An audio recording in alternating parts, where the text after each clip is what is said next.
সবাইকে বঙ্গটেক 360 পক্ষ থেকে স্বাগতম জানাচ্ছি। আর এই মুহূর্তে যারা আমার ভিডিওটি দেখছেন তাদের সবাইকে শুভেচ্ছা এবং আসসালামু আলাইকুম। আশা করি আপনারা সবাই খুব ভালো আছেন। সো ফ্রেন্ডস, আপনারা যারা 6 ফেব্রুয়ারি থেকে 20 মার্চের আগ পর্যন্ত মেটামাস্ক থেকে ডিপোজিট অ্যাড্রেসটা করে লিঙ্ক আপ করেছেন, তারা কিন্তু অলরেডি আজ থেকে কিন্তু ক্লেম করার সুযোগ পাচ্ছেন। আপনারা জানেন যে 21 মার্চে কিন্তু তারা একটা অ্যানাউন্সমেন্ট দিয়েছে যে যারা 6 ফেব্রুয়ারি থেকে 20 মার্চের আগ পর্যন্ত কোর অ্যাড্রেসটা লিঙ্ক আপ করেছেন, তাদের যে অ্যাড্রেসটা রয়েছে সেটা তারা যাচাই বাছাই করবে এবং ইলিজিবল অ্যাড্রেসগুলো ব্লকচেনের মধ্যে বেস্টিং পিরিয়ডের জন্য তারা স্থানান্তর করবে। সো এটা তারা 21 তারিখ থেকে 23 তারিখ পর্যন্ত এই কাজটা কমপ্লিট করবে। অলরেডি কিন্তু আজকে 23 তারিখ এবং তাদের কার্যক্রম মোটামুটি কমপ্লিট এবং অনেকে কিন্তু আজ থেকে কিন্তু ক্লেম করতে পারছে এবং তাদের যে 25% কয়েন আনলক করার কথা ছিল সেটা কিন্তু অলরেডি অনেকে ক্লেম করে নিয়েছে।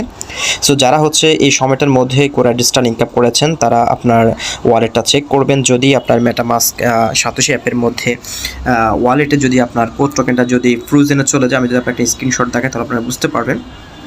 আপনার যদি সাতোশি অ্যাপের মধ্যে যদি আপনার কোড টোকেনটা যদি এরকমটা করে ফ্রোজেনে চলে যায়, তার মানে বুঝতে পারবেন যে আপনার অ্যাড্রেসটা এলিজিবল এবং আপনার যে মাইনিং করা যে টোকেনটা রয়েছে সেটা ব্লকচেনে বেস্টিং পিরিয়ডের জন্য স্থানান্তর করা হয়েছে।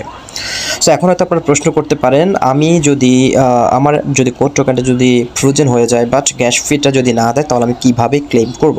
সো ফ্রেন্ডস, আমি আপনাদের একটি বিষয় আশ্বস্ত করতে পারি যে যাদেরই কোড টোকেনটা ফ্রোজেনে চলে গিয়েছে তাদের প্রত্যেকটা অ্যাড্রেস কিন্তু তারা যাচাই বাছাই করে গ্যাস ফি পাঠিয়েছে এবং পাশাপাশি ফ্রোজেনে তাদের টোকেনটা দিয়ে দিয়েছে। যদি আপনার ওয়ালেট যদি গ্যাস ফি না এসে থাকে বাট আপনার সাতোশি অ্যাপের মধ্যে কিন্তু কোড টোকেনটা ফ্রোজেনে দেখাচ্ছে, তাহলে আপনি একটু কষ্ট করতে হবে। সেটা আপনি এক্সচেঞ্জ থেকে 0.1 অথবা 0.2 কোড টোকেনটা আপনি কিনে নেবেন 50 সেন্ট বা $1 বিনিময় কিনে আপনি সেটাকে মেটামাস্ক যে অ্যাড্রেসের মাধ্যমে আপনি কোড টোকেনটা ক্লেম করবেন, মেটামাস্কের সেই অ্যাড্রেস আপনি ট্রান্সফার করে নেবেন, নিয়ে আপনি ক্লেমটা করতে পারেন। সো হয়তো অনেকেরই গ্যাস ফিটা আসবে, অনেকেরই নাও আসতে পারে। সো যদি না এসে থাকে আপনি এই কাজটা করতে পারেন, গ্যাস ফিটা কালেক্ট করে নেবেন অথবা আপনার বন্ধু বান্ধব কারোর কাছ থেকে কালেক্ট করে নিতে পারেন, নেওয়ার পরে আপনি সেটা ক্লেম করতে পারেন।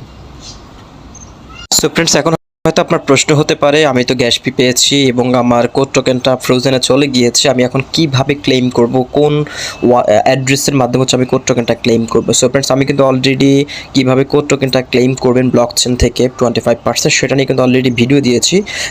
যখন 8 ফেব্রুয়ারিতে আমরা যখন উইথড্রটা নিয়েছি 25%, তখন কিন্তু আমি ভিডিও মেক করে ফেলেছিলাম। সেটা কিন্তু আমার অলরেডি ইউটিউব চ্যানেলে আপলোড দেওয়া রয়েছে। আপনারা আমার সেই ভিডিওটি দেখবেন, আপনাদের সুবিধার্থে সেই ভিডিওর লিঙ্কটা আমি ডেসক্রিপশন বক্সে দিয়ে দিব। আপনারা জাস্ট সেই ভিডিওটি দেখে আপনার কোড টোকেনটা ক্লেম করে নেবেন। অন্য কোনো ফেক এবং স্ক্যাম ওয়েবসাইটের মাধ্যমে কোড টোকেনটা ক্লেম করবেন না, তাহলেও কিন্তু আপনার মেটামাস্ক হ্যাক হওয়ার সম্ভাবনা থাকবে। সো অবশ্যই ভিডিও ডেসক্রিপশন বক্সে আমি যে লিঙ্কটি দিয়ে দিব সেই লিঙ্ক ফলো করবেন এবং সেই ভিডিওটা দেখবেন, দেখার পরে আপনি কোড টোকেনটা ক্লেম করবেন। আশা করি আপনি খুব সহজে আপনার কোড টোকেনটা ক্লেম করতে পারবেন, কোনো রকম সমস্যা হবে না।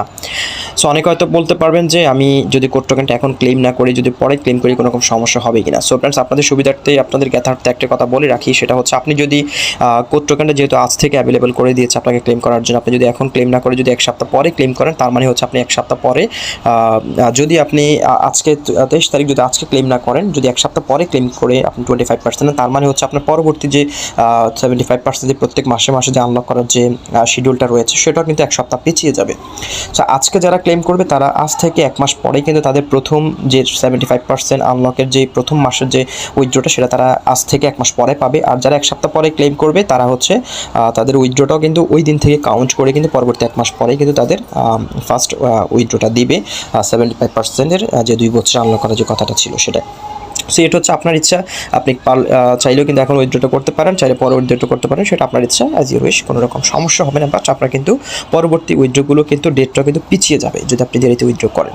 সো ফ্রেন্ডস, মোটামুটি করে নিয়ে আজকের ভিডিও এবং আপনাদেরকে বলবো যারা এখনও সাতোশি কোর অ্যাপের মধ্যে জয়েন করানো চাইলে জয়েন করতে পারেন, কারণ সাতোশি কোর অ্যাপের মধ্যে কিন্তু অনেকগুলো প্রজেক্ট কিন্তু অলরেডি টেস্টনেট চলছে এবং এই প্রজেক্টগুলোর কয়েনগুলো কিন্তু ইন ফিউচারে আমাদেরকে তারা একটা রিয়েল কয়েনে কিন্তু আমাদেরকে ট্রান্সফার করবে এবং পরবর্তীতে আমরা এই কয়েনটা কিন্তু কোর কয়েনের মতোই কিন্তু এখান থেকে আমরা উইথড্র করে কিন্তু যে সকল এক্সচেঞ্জারগুলো লিপিবদ্ধ থাকবে সেই সকল এক্সচেঞ্জগুলো আমরা সেল করতে পারবো। সো কেউ কিন্তু সাতোশি অ্যাপটাকে হেলামি করবেন না, কারণ এটা থেকে ইন ফিউচার আমরা কোরের চেয়েও আরও অনেক বড় বড় প্রজেক্ট আমরা পেতে পারি। সো ফ্রেন্ডস, মোটামুটি আজকের ভিডিও দেখা যাচ্ছে পরবর্তী ভিডিওতে নতুন কোনো টপিক্স নিয়ে। আর যদি আপনার কোনো বিষয় জানার থাকে অবশ্যই আমার টেলিগ্রাম গ্রুপে জয়েন থাকবেন, ভিডিও ডেসক্রিপশন বক্সে আমি টেলিগ্রাম গ্রুপে লিঙ্ক দিয়ে দিব। সো আপনার ভালো থাকুন, সুস্থ থাকুন, আল্লাহ হাফেজ।